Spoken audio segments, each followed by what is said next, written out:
desde el negro más oscuro de la humanidad. Canto con la fuerza de los pueblos y su identidad. Canto desde el fuego de la lucha por la dignidad. Canto por la sangre de los ojos que nos sanarán. Canto para denunciar que el nunca más no era verdad. Canto por los muertos que se fueron y no volverán. Canto sin sosiego porque nada los devolverá. Canto por Gustavo y por los días que ya no verá. Sean todos muy bienvenidos a una nueva edición de la Esquina del 6, acá a través de la Radio Extremo, la 96.1 FM del dial. Pueden buscarlos a ellos, como siempre les decimos, en su Facebook, Extremo Comunitaria, y en su página web, www.radioextremo.cl. Tienen ese fabuloso reproductor web donde lo pueden escuchar este podcast y toda su programación en línea, toda la semana y en cualquier parte del mundo. ¿Cómo estáis, Sebastián? Ya estamos en este programa número 40 de la Esquina del 6. Hola Jaime, ¿quién lo diría? Número 40 de nuestro programa, nuestra edición radial que sale por Radio Extremo y en la cual hemos tenido un sinnúmero de conversaciones, entrevistados, anécdotas, muchas actividades que se han sucedido una tras otra y que hoy también será en ese tenor, con un actor también de las comunidades propiamente tal, que ha sido algo que nos ha caracterizado, y también con información bastante importante, sobre todo que la próxima semana los trabajadores de la educación van a tener un centro de vacunación propio que va a ser el Estadio Sausalito.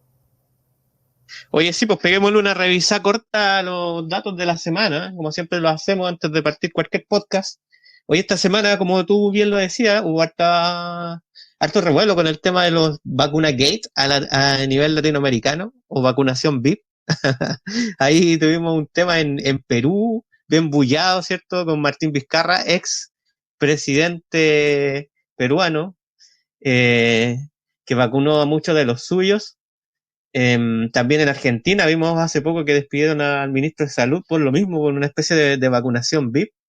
Acá en Chile no hemos estado exentos de eso. Bueno, en la prensa se ventiló acerca de algunos personajillos de la farándula que tuvieron acceso a la vacuna sin estar en el calendario programado por el mismo MinSal, pues se va. Claro, bueno, en nuestro país igual no quedó exento de polémica en ese sentido, como tú lo señalas, muy en la línea latinoamericana. Eso sí, la diferencia es que las dosis de la vacuna que han llegado de alguna forma, han llegado en grandes cantidades, sobre todo la China, ¿ya? La CoronaVac, la cual llegó tras varias negociaciones anteriores y también haber participado en los estudios previos que realizó la Universidad Católica. Eso abrió la posibilidad de que pudiera llegar las vacunas en tal cantidad. Ahora, ¿se podrá sostener en el tiempo? La Pfizer de alguna forma llega a cuentagotas, los suministros son escasos, la preparación de estas vacunas también requiere bastantes procesos bien estrictos, así que es todo un escenario que se irá dilucidando a través del tiempo. Bueno, de hecho, las primeras cargas de vacuna, o sea, perdón, no las primeras, en realidad las que subsiguen de la vacuna china, esta CoronaVac, estarían llegando la primera semana de marzo. Y ya se empieza a especular acerca de escasez en algunos puntos de vacunación en el país. Así es que, bueno, hay que estar atento a eso porque sabemos que, como dices tú, la logística del traer el producto y llevarlo a los diferentes vacunatorios es complicada. Así es que estaremos atentos a eso. También estamos con el tema de la vuelta a clase, Sebastián, ¿eh? Ahí justamente tú hablabas recién de respecto a este dato que estáis dando acerca del lugar exclusivo para que los profesores se vacunen. Tenemos ahí a Raúl Figueroa, este ministro que parece muy porfiado con el tema de la vuelta a las clases presenciales, y parece haber habido un pacto ahí con el MinSal para vacunar primero, bueno, al personal fundamental, en este caso profesores, y eso, pues eso estaría dando como el pie a que se garantizara de alguna manera la vuelta a la normalidad en torno a las clases. Sí, bueno, ha habido conversaciones también con la defensora de la niñez, también parte del colegio médico. Se han empezado a acercar posturas, pero la logística de la vuelta a clase es un tema complejo. No solamente son los profesores los que se manifiestan en este sentido, sino también eh, los alcaldes, que de alguna forma son los que saben de manera muy cercana lo que conlleva la logística, sobre todo con trabajadores de la educación o profesores que muchas veces son enfermos crónicos y que van a tener que ser reemplazados por quizás por la exposición. Ahora, con esto de la vacuna, bueno, este es un escenario nuevo que se está desarrollando, así que los alcances se van a ir viendo en el camino. Lo que sí es claro es que no hay vacuna para niños y niñas, ¿ya? Pueden ser un factor de contagio, tan de riesgo, entonces la implicancia de todo esto, de echar a andar el sistema educativo, es algo que tiene mucha arista y que iremos viendo cómo se va desarrollando. Lo que sí hay claridad en que se han empezado a acercar posturas, lo que es bueno para ir normalizando de alguna forma, no estos diálogos ásperos o distantes en el cual el ministerio estaba solamente bregando con una fecha y en la cual no había claridad con respecto a los demás actores. Creo que es importante que se vayan acercando posturas. Bueno, Seba, y lo otro, porque esta semana tenemos invitados, como todas las semanas, o la mayoría de las semanas en realidad, eh, es que se nos acerca a pasos agigantados la elección de abril de los convencionales constituyentes. Esto es el domingo 11 de abril. Y ya estamos muy cerca, como les decía. Y para hablar acerca de eso, de la constituyente, eh, trajimos a un invitado súper especial. Él es Luis Cuello, vecino de Gómez Carreño, militante del Partido Comunista, integrante de la organización Gómez Organizada, que va como constituyente por el Distrito 7. ¿Cómo estáis, Luis? Hola Jaime, ¿cómo estás? Buen día, muchas gracias por la invitación. Gracias a ti por acompañarnos en esta nueva versión del podcast. Y bueno, Seba, vamos a entrar aquí, de hecho, al tiro a conversar con Luis acerca de su visión de la constituyente y cómo, o de qué manera surgió esta idea tuya de participar en la constituyente como convencional. Como, si nos pudieras dar como un poquito de contexto de cómo parte tu candidatura a este tema tan importante como es la constituyente. Bueno, para partir, Sebastián y Jaime, como bien tú dices, yo soy integro un movimiento territorial acá en Gómez Carreño que se llama La Gómez Organizada, que fue un movimiento que se gestó, se formó en octubre del año 2019, cuando partió la revuelta popular o estallido social. Bueno, nos organizamos con vecinos y vecinas, armamos este movimiento, empezamos a activarnos, a hacer cabildos, a hacer conversatorios. Luego, bueno, cuando llegó la pandemia, también a intervenir en la solidaridad activa con los vecinos y vecinas de Gómez Carreño. Gómez Carreño en general es un barrio que uno puede pensar que es conservador. Hay alta presencia de funcionarios de la Armada, de carabineros. Sin embargo, nosotros hemos tenido una experiencia bien gratificante. O sea, fue sorprendente que el vecindario finalmente también se moviera y se activara junto con el estallido social. Acá hemos realizado, bueno, aparte de los intercambios de opinión con los vecinos, también muchas marchas, muchas actividades acciones de protesta, y que han tenido una muy buena llegada, una muy buena convocatoria, sobre todo de gente joven de acá de Gómez Carreño. Hemos convocado marchas realmente masivas, que creo que nunca se habían visto acá, de 200, 300 personas. Construimos un comando por el apruebo que tuvo presencia en todos los sectores de Gómez Carreño, que convocó a mucha gente, y por supuesto hicimos una gran celebración cuando ganamos el 25 de octubre, con muchísima gente en las calles recorriendo en una marcha con niños, con adultos mayores. Bueno, todo el barrio se sumó a esa marcha y recorrimos todos los sectores caminando de Gómez Carreño. Por lo tanto, hemos tenido una experiencia de construcción de movimiento social, siempre vinculado a las demandas de la gente, vinculadas a la demanda de la ciudadanía. Y en ese contexto, bueno, yo además soy abogado de la Universidad del Paraíso, involucrado en el derecho constitucional. También pertenezco e integro el directorio del Instituto de Ciencias y Humanidades Alberto Neumann de Valparaíso, y en esa condición hemos realizado escuelas constituyentes desde octubre mismo del año 2019, que empecé a recorrer la región, en San Antonio, en Casablanca, en Viña, en Valparaíso. Entonces he estado activamente involucrado en el proceso constituyente desde el principio, desde el inicio, antes incluso que se llegara a este acuerdo que abrió el cauce institucional, que claro, uno puede después comentar cuáles son los matices que tiene el acuerdo, o sea, cómo se dio este proceso, pero estamos desde siempre involucrados. Entonces, en ese contexto fue el movimiento La Gómez Organizada quien, bueno, decidimos colectivamente incidir, o sea, apostar por llevar nuestra opinión a la convención y me eligieron, digamos, me mandataron para que yo fuera candidato a la convención por parte del movimiento territorial. Entonces fue esta misión que me encomendaron como un portavoz de las demandas que hemos recogido en los cabildos, la que me llevó a ser candidato hoy día a la Convención Constitucional por el Distrito 7 y por supuesto he contado con el apoyo de mi partido, el Partido Comunista. Yo tengo una militancia de muchos años en el partido y el partido me ha apoyado y soy el único candidato del partido acá en el distrito número 7. Y eso, bueno, hoy día nos tiene recorriendo nuevamente con mucha mayor intensidad que antes todo el distrito, todas las comunas, que es un distrito muy, muy grande. Ustedes saben que va desde el norte, desde Concón, hasta Santo Domingo por el sur, pasando por Casablanca, y también comprende Isla de Pascua y Juan Fernández. Es un distrito muy, muy extenso y además muy diverso, con muchas particularidades y problemas distintos.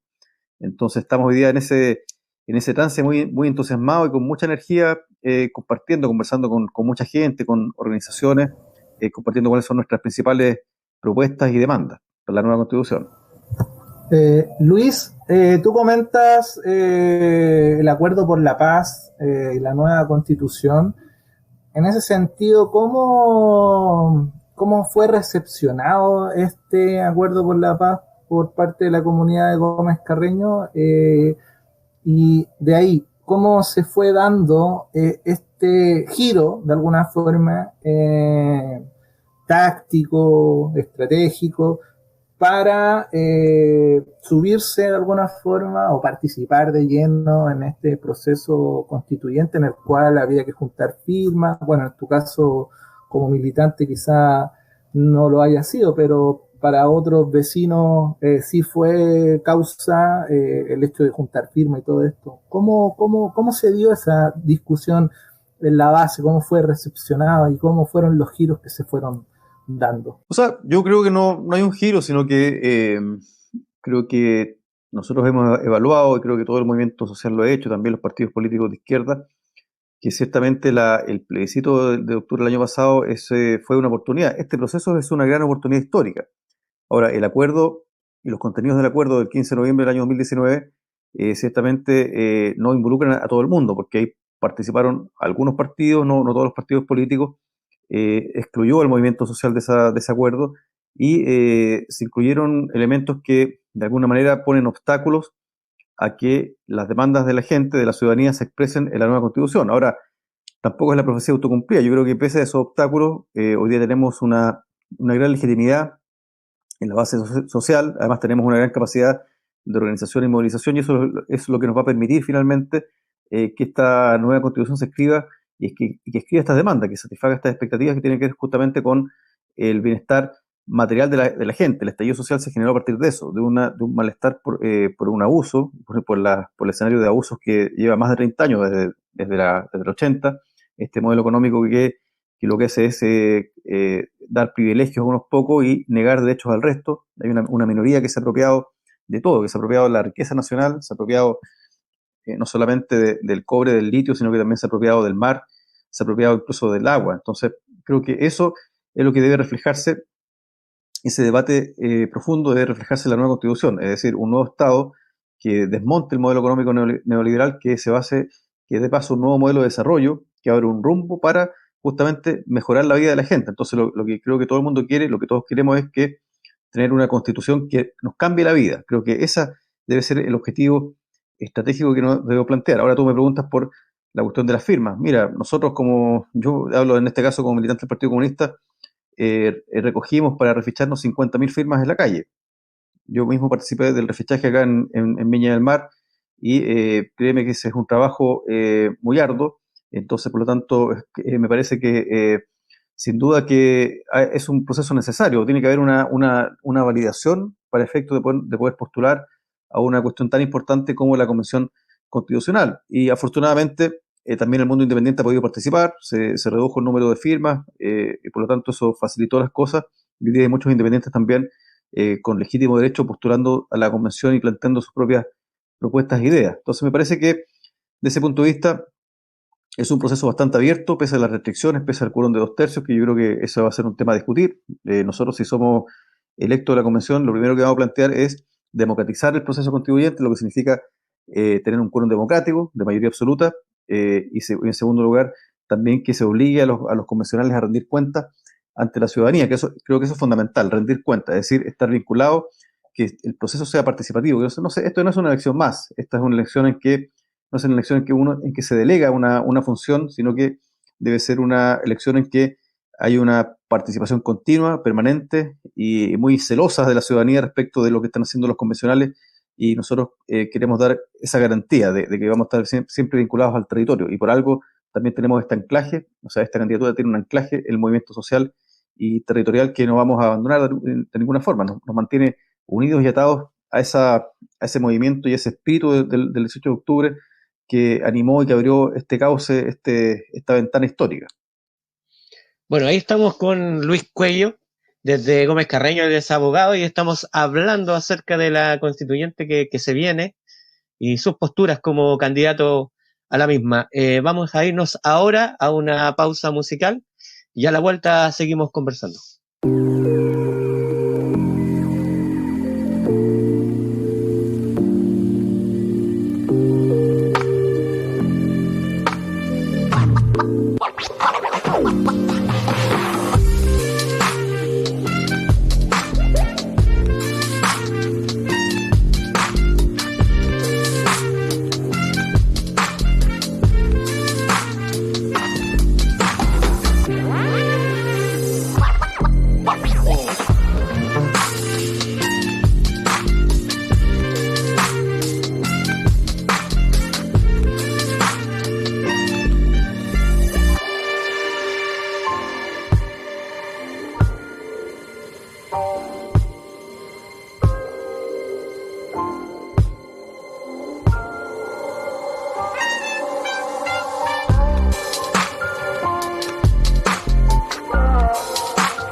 Estamos de vuelta acá en la esquina del 6 a través de la Radio Extremo, la 96.1 FM del dial. Pueden buscarlos a ellos en su Facebook, Extremo Comunitaria, y a nosotros en nuestros canales en Internet, YouTube, Spotify, Nueva Aurora Medios, la esquina del 6. Hoy con Luis Cuello estamos conversando acerca de la constituyente que se viene. Él postula como candidato en el Distrito 7 a constituyente. Él es vecino de Gómez Carreño, abogado, militante del PC y integrante de la Gómez Organizada. Oye, Luis, bueno, tú ya lo dejaste un poco entrever en tu última conversación acerca de esa conexión con la ciudadanía, y sobre lo mismo yo te quería preguntar, porque hubo una postura del PC que despertó como urticarias en el otro lado, digamos, del río, hablando acerca de esto de rodear un poco la constituyente. Para ti, ¿qué significa eso de rodear la constituyente? Y lo otro, que me imagino que es interesante saber cuál es el papel de la ciudadanía en la constituyente, siendo que la ciudadanía siente como propia este proceso. Digamos, partió, como tú bien dices, el 19 de octubre, terminando en este acuerdo por la paz y la nueva constitución. Vimos terribles imágenes por redes sociales en el centro de Viña del Mar, en Santiago. Sabemos el tema de la represión. Por lo mismo, la gente tiene mucha expectativa con respecto al proceso. Me gustaría que nos conversara un poco de eso.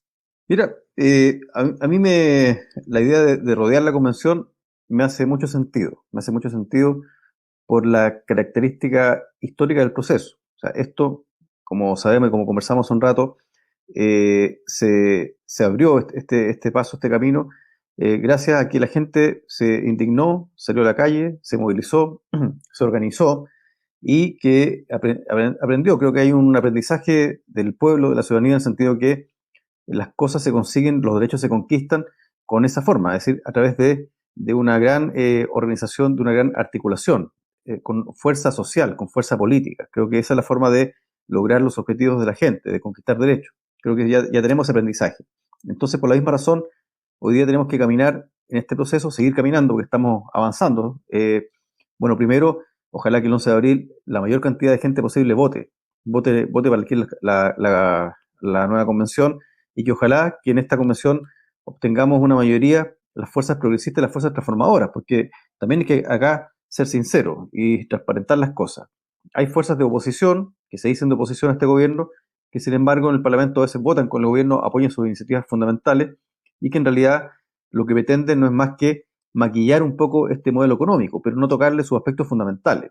Cuando algunos hablan, por ejemplo, de una constitución neutra, que no diga cómo va a garantizar los derechos sociales y económicos, como por ejemplo la salud, la educación, la vivienda, bueno, estamos hablando de una ecuación que es imposible. No es posible garantizar derechos sociales sin alterar el modelo de desarrollo. No es posible garantizar derechos sociales, garantizar la salud, el derecho a la salud, la educación y la vivienda, y a las pensiones sin desmontar, sin terminar con este modelo económico neoliberal que no da para más y que ha perdido toda legitimidad. Creo que ya nadie cree en este modelo económico, todos han entendido que no es el mercado, no son los grupos económicos los que reconocen a las personas, sino que más bien han creado una situación de abandono permanente. Entonces creo que eso es fundamental, desmontar este modelo, y al respecto, por eso creo que hay que ser muy, muy sincero, porque hay sectores dentro de la oposición que no apuestan por eso. Nosotros sí tenemos una apuesta por eso, tenemos una lista que es Apruebo Dignidad, que es una convergencia de fuerzas políticas y sociales, que su principal característica es este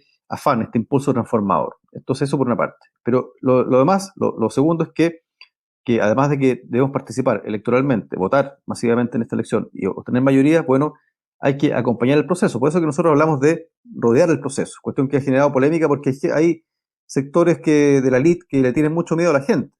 Ese es el problema. Por eso que han surgido estas críticas, porque le tienen miedo a la ciudadanía, y por eso que están acostumbrados, y lo hicieron en los 90 cuando asumió Patricio Aylwin, y hicieron un esfuerzo por desmovilizar a la gente, porque le tienen miedo. Entonces, nosotros no tenemos miedo a la gente, nosotros creemos que justamente es la ciudadanía la que debe ser la protagonista de este proceso, y para eso hay que acompañar la convención, y hay que acompañarla con movilización. Es la única forma de que nosotros podamos finalmente obtener los resultados, alcanzar los objetivos que la gente quiere, porque hay que, en el fondo, avanzar primero con el voto, pero también no soltar la calle. Creo que no soltar la calle es fundamental. Es la única manera de que podamos realmente cambiar el modelo económico, que podamos cambiar la sociedad, y sobre todo que podamos recuperar algunos bienes comunes que nos han sido arrebatados, que nos han sido despojados, y que en buenas cuentas estamos siendo saqueados sin que muchas veces nos demos cuenta. Creo que eso requiere una activa fuerza social, y por eso que nosotros hablamos de rodear la convención. Yo estoy muy convencido de esa idea,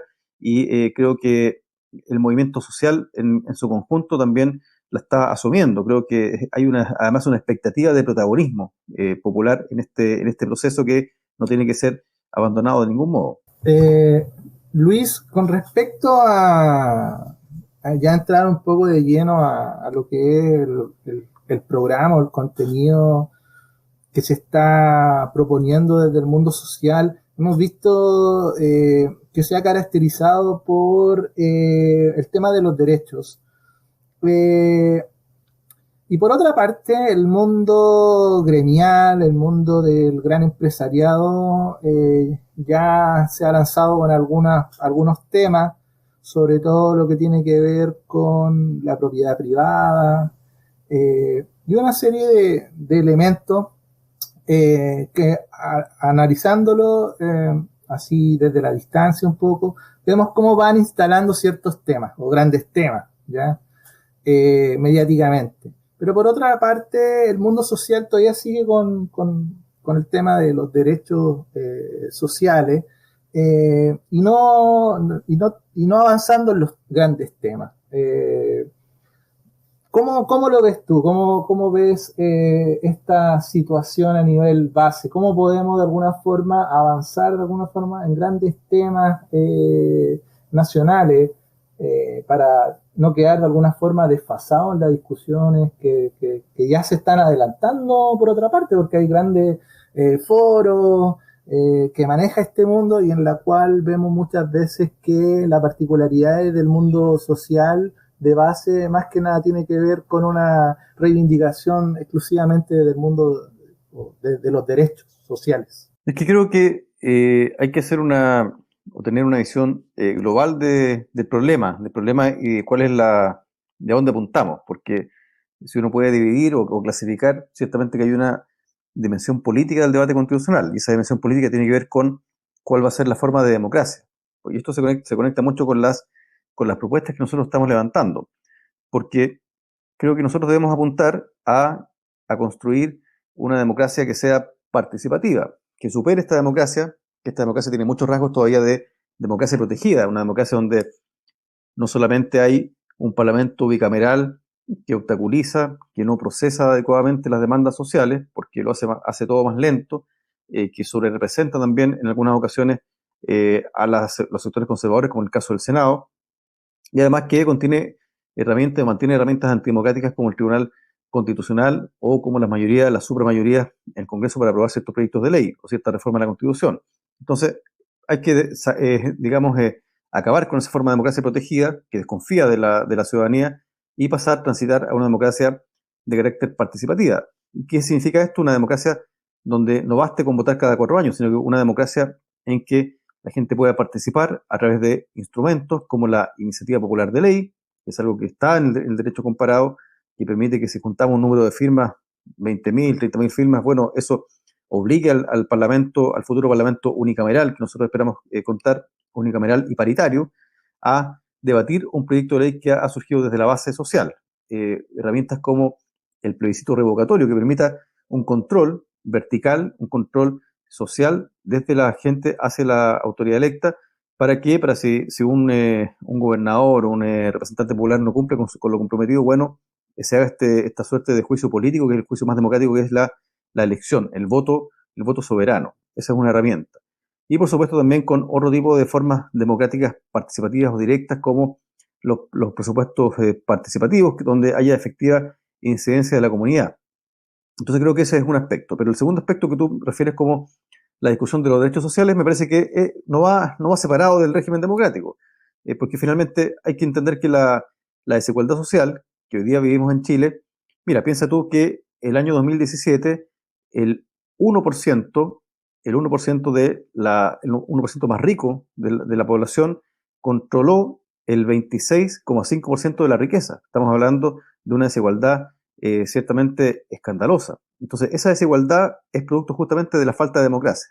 El neoliberalismo es incompatible con la democracia, porque a menor participación, mayor desigualdad existe, mayor desigualdad en términos del acceso de las personas a bienes materiales, a bienes simbólicos como la cultura, como la libertad de expresión incluso. Bueno, esa desigualdad se genera y se acentúa cuando hay esta falta de democracia. Por lo tanto, una dimensión no va separada de la otra, no camina en paralelo, camina en conjunto.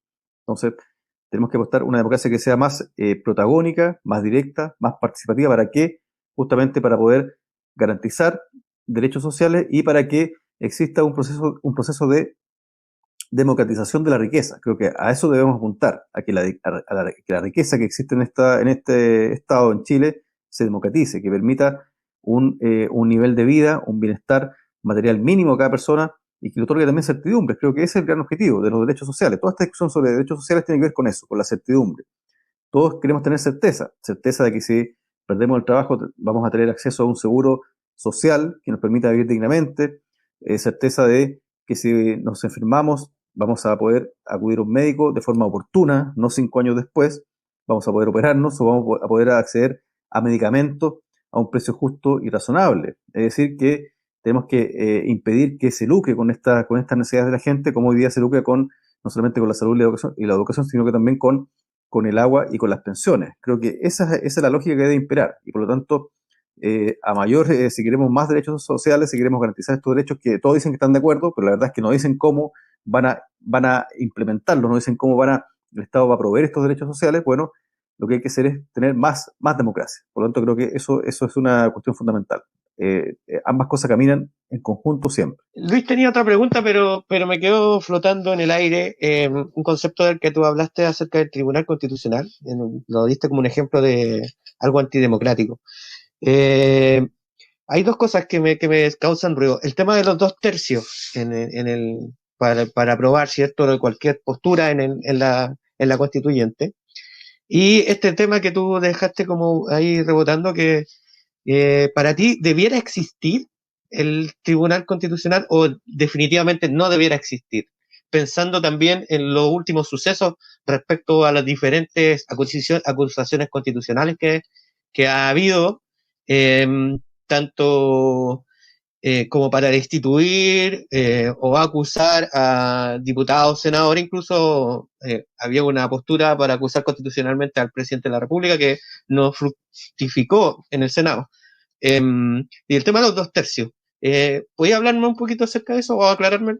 Bueno, mira, ya que mencionas te referías a la acusación constitucional contra Piñera, es cierto, a propósito de su responsabilidad por las violaciones de los derechos humanos.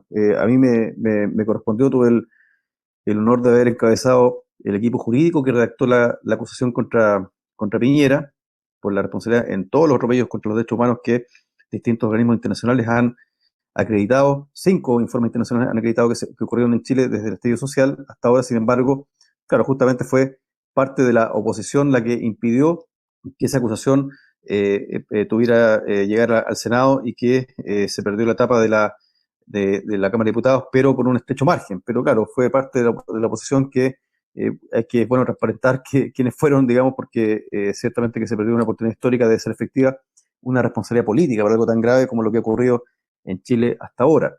Los 2/3, a mí me parece que la cuestión es clara. La Convención Constitucional va a ejercer la soberanía, va a ejercer el poder constituyente originario.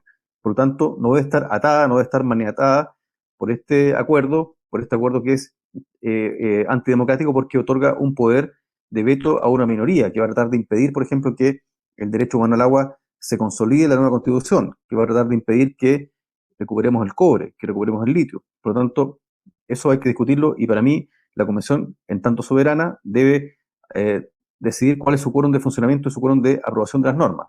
El quórum democrático, en mi opinión, es el quórum de mayoría absoluta de los integrantes en ejercicio.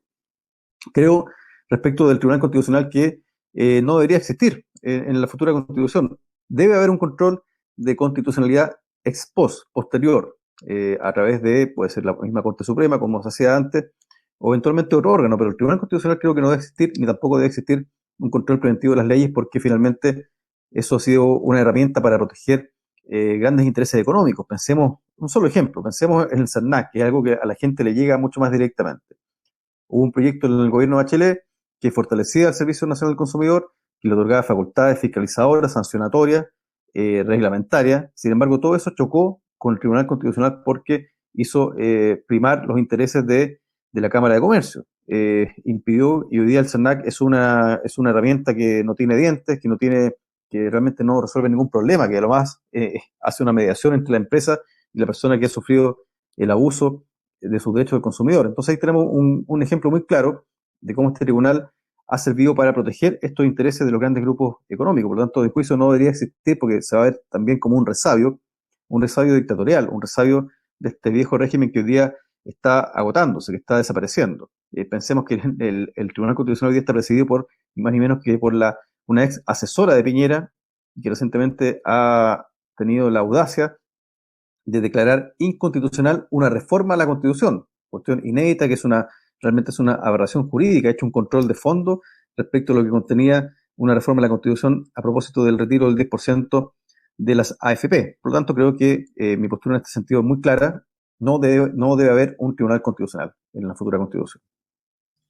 Bueno, ahí estamos con Luis Cuello, vecino de la Gómez Carreño, abogado, integrante de Gómez Organizada, conversando acerca de la constituyente. Él va como constituyente por el Distrito 7 en la elección ahora de abril. Ahora nos toca irnos a una pausa musical y a la vuelta seguimos conversando.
Estamos de vuelta acá en la esquina del 6, el podcast radial que hacemos por este lado Jaime y por el otro lado Sebastián, a través de la Radio Extremo, la 96.1 FM del dial.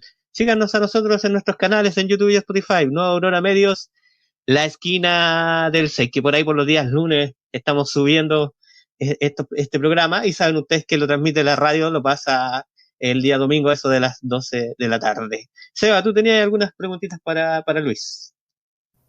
Sí, con respecto a esta candidatura, entiendo que el hecho mismo de participar como candidato abre distintas discusiones en distintos espacios y escenarios. Me gustaría, Luis, que quizás nos puedas comunicar cuáles han sido estas conversaciones en torno a qué ha ido girando los tópicos, qué es lo que la gente más está preguntando, ya que en calidad de candidato te permite, bueno, estar presente de manera virtual, quizás en distintas conversaciones, en todo lo que es este distrito, y además también, tengo entendido que también has participado en instancias en terreno. Entonces, ¿cuál es el pulso de alguna forma de cómo lo está tomando la gente? Me refiero a la gente más común, quizás que se está empapando de a poco de esto de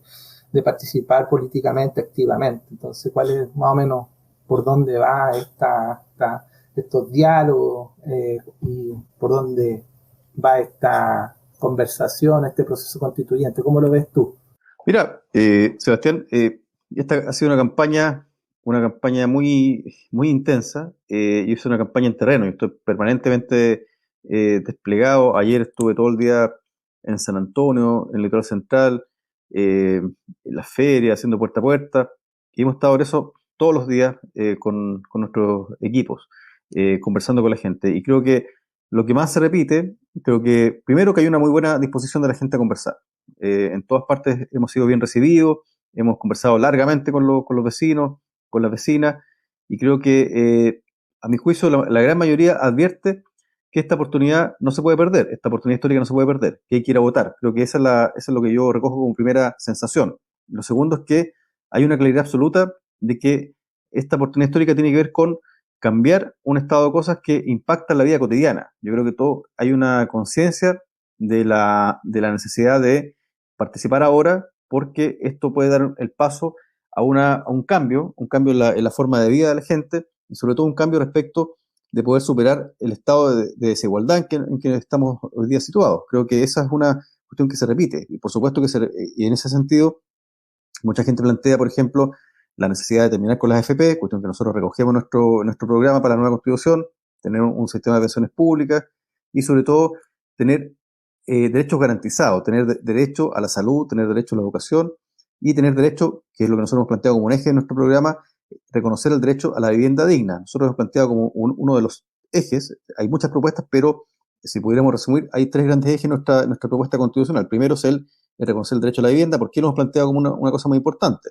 Sobre todo porque la región de Valparaíso es una región donde la falta de acceso a la vivienda es uno de los problemas más acuciantes. La explosión de tomas después de la pandemia, bueno, ha sido muy numerosa y hoy tenemos a mucha gente viviendo en condiciones muy precarias. Hemos estado en muchas partes. Hace poco estuvimos en San Antonio en una toma donde ni siquiera hay acceso al agua porque el municipio niega y no entrega camiones de aljibes con agua. Por lo tanto, ese es un problema que nosotros debemos abordar en la nueva Constitución, reconocer el derecho a la vivienda digna, que no es cualquier vivienda, es una vivienda, tal como lo ha dicho Naciones Unidas, digna y adecuada, que sea habitable, que tenga acceso a servicios básicos, agua, luz, electricidad, que permita también una cercanía con los servicios públicos, como los consultorios, como las comisarías. Entonces, esa es una vivienda digna, es un concepto integral, que se conecta mucho con el derecho de la ciudad. Eso tiene que estar reconocido en la nueva Constitución, porque la actual Constitución no existe la palabra vivienda en esa Constitución.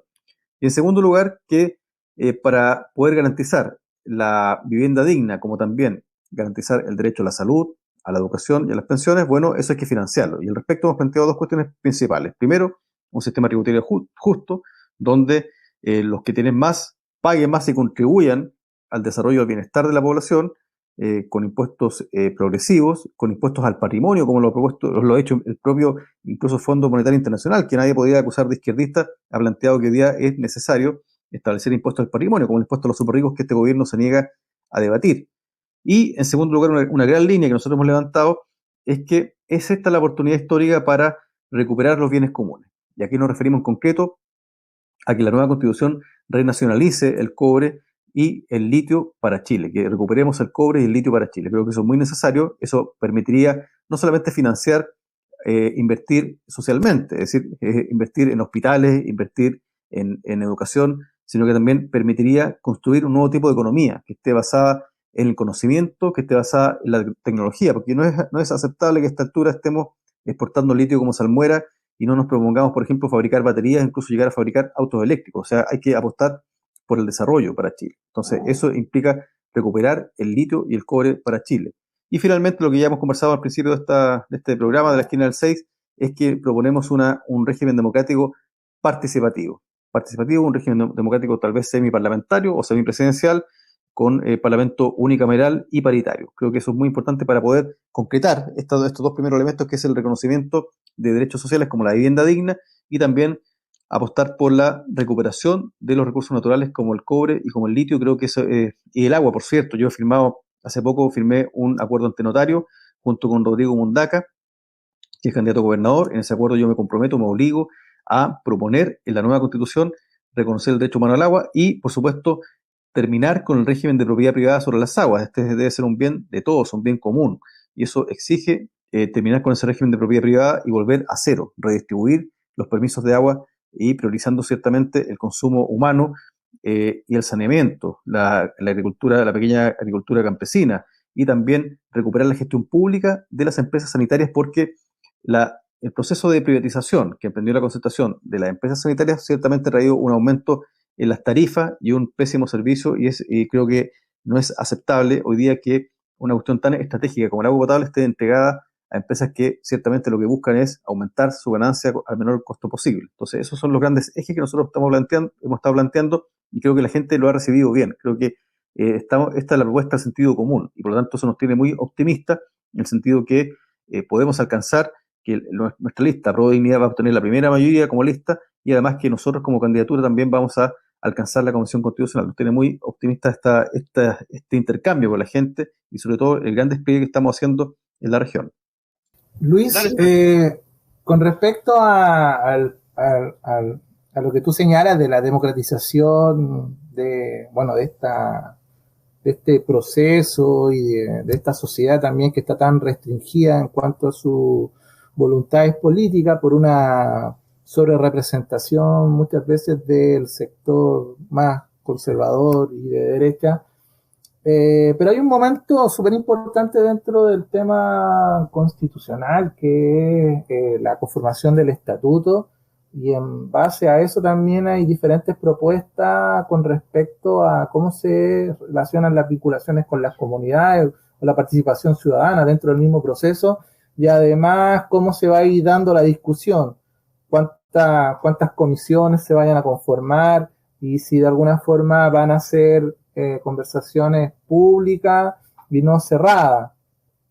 O también en la peligrosa vuelta, que no sería muy virtuosa, sino sería muy compleja, el hecho de ir como generando discusiones muy similares a las que se dan en el Congreso, que a veces uno no sabe en qué punto están y cuándo se van a cerrar. Con respecto a eso, los peligros que concierne a la conformación del estatuto. Si nos pudiera clarificar con respecto a qué es lo idóneo según tu criterio. Claro, lo que debe ocurrir cuando se conforme la convención es que se elabore un reglamento de funcionamiento, y ahí, por supuesto, el instrumento más que está más a mano es que se formen comisiones especializadas, por ejemplo, no sé, una comisión que se dedique a estudiar el derecho al agua, por ejemplo, o otra comisión que se dedique a estudiar el derecho a la salud, otra comisión que se dedique a estudiar el régimen presidencial o parlamentario, etcétera. Pero esa es la forma de funcionar, con comisiones y con una plenaria. Entonces creo que lo fundamental ahí, aparte de eso que es como lógico, que de perogrullo, es que el reglamento, bueno, en primer lugar, obligue a escuchar, a abrir un canal de participación para escuchar a los cabildos y a las asambleas territoriales. Eso es lo primero, que tiene que haber obligatoriedad de escuchar a la sociedad civil en la convención.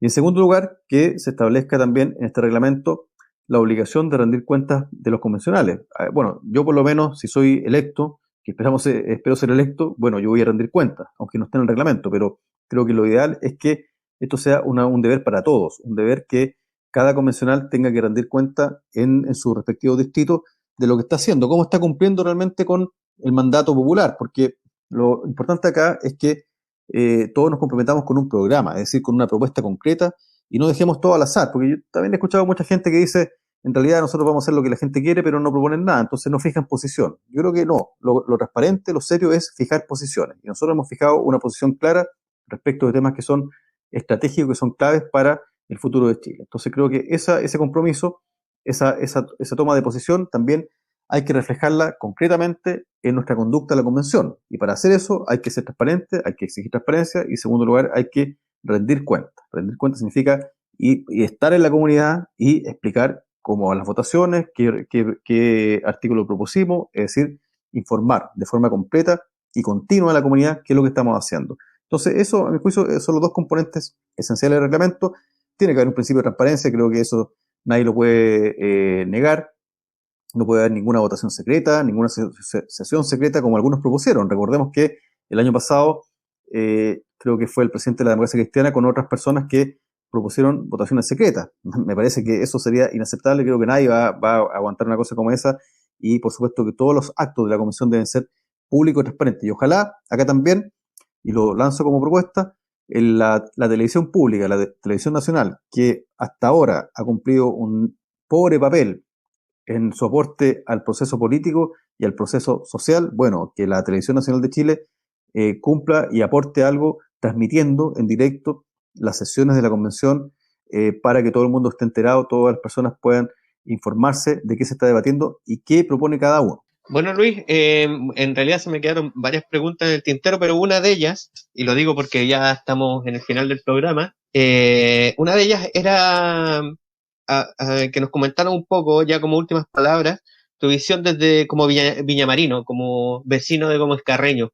¿En qué aporta en la Convención Constituyente? Bueno, como un vecino de acá, de Gómez Carreño, nuestro aporte va a ser el aporte colectivo, el aporte del barrio que decidió primero salir a la calle, que decidió conversar, porque esto no ocurría antes. Digamos, no ocurría que entre vecinos conversáramos. Es muy importante, esto es tan simple pero es tan importante, que conversáramos entre vecinos, que nos reuniéramos, que nos juntáramos, que conociéramos gente nueva, y el aporte va a ser ese, el aporte va a ser trasladar, ser portavoz de aquellos que hemos discutido en tanto tiempo, porque esto lo hemos discutido no solamente en este periodo desde el estallido social, sino que creo que hay un proceso que viene desde mucho más atrás. Cuando pensemos en el año 2006 con los pingüinos, pensemos en el 2011 con el gran movimiento estudiantil. Entonces creo que este es un proceso de acumulación, un proceso de maduración que se ha expresado también en el barrio. Y desde acá, desde Viña del Mar, nosotros hemos sido protagonistas, digo, hemos sido en colectivo, en plural,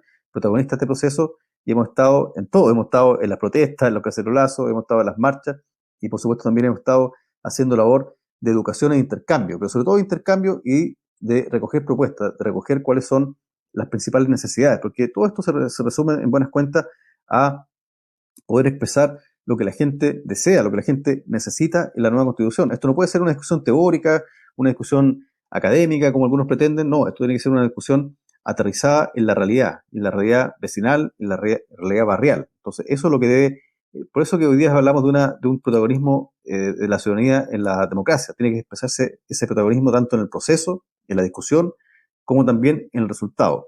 Debemos pensar en una democracia participativa, en una democracia que permita que lo que nosotros aspiramos esté reflejado en esta Carta Fundamental, que probablemente va a tener una larga duración. Por lo tanto, es esta la oportunidad para poner la mayor energía en debatir y sobre todo en empujar los cambios y las transformaciones. Bueno, Luis, decirle a todos que ya estamos en el final del programa. Nos toca despedirnos por esta ocasión. Nos pasó rapidito, como siempre, estos minutos de conversación que tenemos acá en el podcast La Esquina del 6. Así es que, nada, nos vemos en una próxima ocasión. Muy agradecido contigo, Luis, por habernos acompañado esta semana. Bueno, muchas gracias, Jaime, Sebastián, por esta invitación. Encantado de estar acá en La Esquina del 6. Mucha suerte. Ya, gracias a ti. Seba, unas últimas palabritas antes de irnos. Nada, agradecer a Luis la invitación que aceptó de muy buena manera. También agradecer también a Radio Extremo por la cabida que nos está dando dentro de su programación. Así que muy agradecido por el espacio de esta estación radial. Ya, pues entonces nos despedimos de todos a quienes nos escuchan aquí a través de la Radio Extremo, la 96.1 FM del dial. Su Facebook, es Extremo Comunitaria y su página web es www.radioextremo.cl. A nosotros, búsquenos en nuestros canales de YouTube y Spotify, Nueva Aurora Medios, La Esquina del 6. Hasta una nueva emisión del podcast. Chao, chao. Chao, Luis. Chao, Sebastián. Chao, chao. Chao, que estén bien.